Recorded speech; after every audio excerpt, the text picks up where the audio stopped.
Alright everyone, welcome back.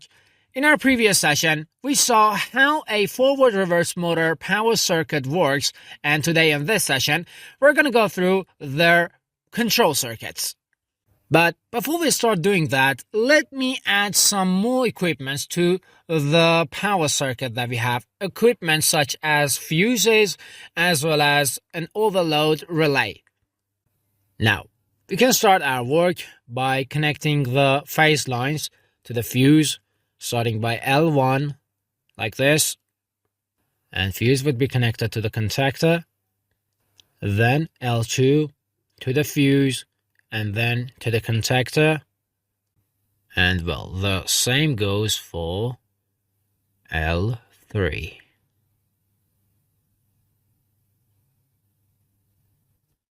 Now for the terminals down here.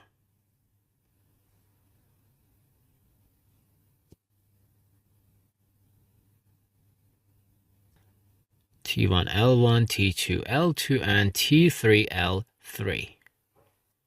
And then the overload relay or the bimetal would be connected to the terminals in our three-phase motor. Now the contactor. L1 here first would be connected to L1 terminal in the contactor. Alright. Then the second phase, L2, to this terminal.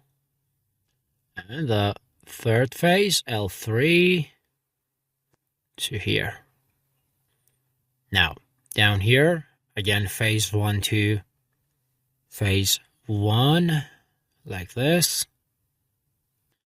Then phase 2 to phase 3. And obviously phase 3 to phase 2. Alright. Now, we need a start push button for turning this contactor on. And by doing this, our motor would actually be a forward motor. And we can also use another start push button, this time for this contactor. And if we use this push button, this contactor overall, our motor would be the reverse type. Now guys, this would actually be the part that we need to design a control circuit. A circuit such as this. We need one of the phases here. For example, let's say L1.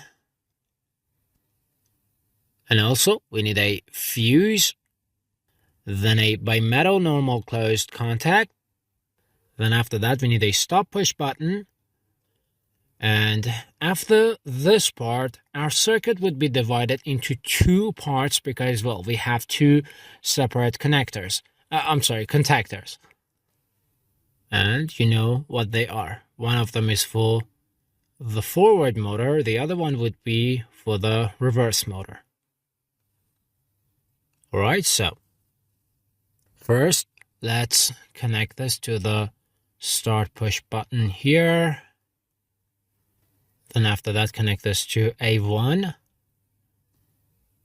And after that, A2 and this contactor would be connected to the null. And as always, contacts 13 and 14 would be connected to contacts 3 and 4 here. Now, we can connect them directly like this, or we can use this method. Like this. Now, we kind of need to do the same thing for the reverse motor. First, connect this to the start push button. Then start push button to the bobbin, A1 in the bobbin, A2 to null, and then connect these contacts as well. Now, if we use this push button, if we push this one, our motor would be a forward one, and also this contact would be closed, and the contactor would remain forward. Now, for converting the motor into a reverse motor, first off, we need to use the stop push button. All right, and then after doing that, we can push this button, this start push button. And after this, the motor would work as a reverse motor. Now, guys, during our course, we're going to go ahead and add more equipments to our circuit quite gradually up until the point that the two contactors somehow start working together simultaneously.